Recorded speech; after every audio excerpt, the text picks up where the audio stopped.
In the first video, we said that there was three parts of the club that we needed to learn to control: the club head, club shaft, and club face. The first video, we talked about controlling the club head. This video today, we're going to talk more about how we control the club shaft and the advantages that that gives us in our golf game. When I set the club down on the ground, the sole of the club is flat on the ground. The shaft comes out of the head at an angle. This is called the shaft angle. Our job as golfers is to return this shaft angle at impact as near as possible as it was at address.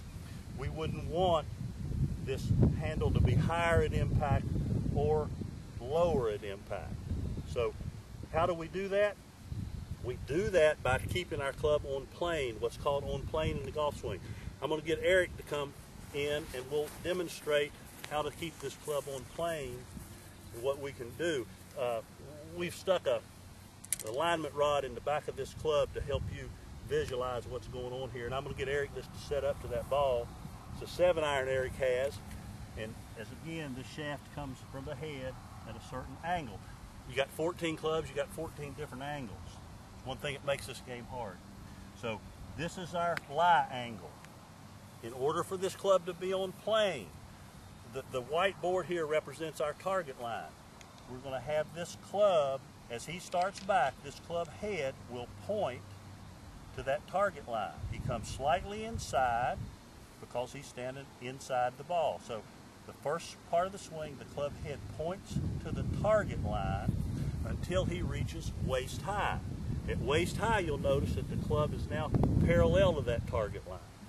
As he continues up, his right arm will fold, his left wrist will cock, and the grip end, or our alignment stick, is now pointing to the target line. As he goes on back, you'll notice that if he could reach and parallel, the club is again parallel to the target line. Starting down, it returns this the way it went back. This grip end is pointing to the target line. As he enters into the delivery area, he's again parallel to that line.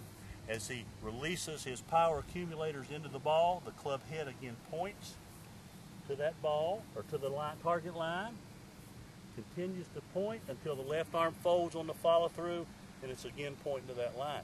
So what we've said is one end of this club or the other is always pointing at the target line unless it's parallel to it. We'll do it one more time.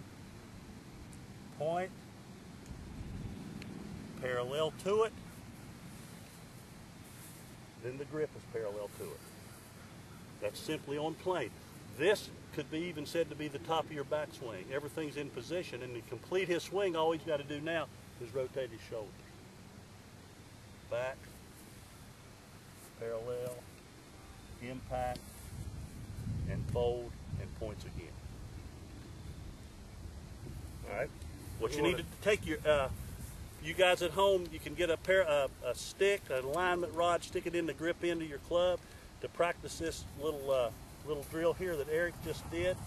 And if you have any questions, you can contact me or Eric, and we'll help you out. There's another drill you can do if you happen to not have an alignment rod. What we'll do is just choke down on your club till you're about 6 inches from the grip. Set up in your normal setup position with the grip of the club against your left hip.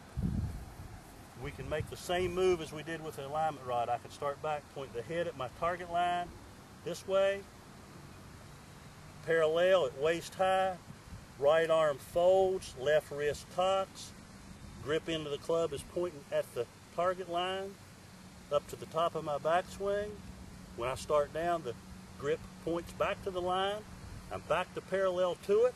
I deliver to the ball, impact, and then fold up on this side and point this to the target line again.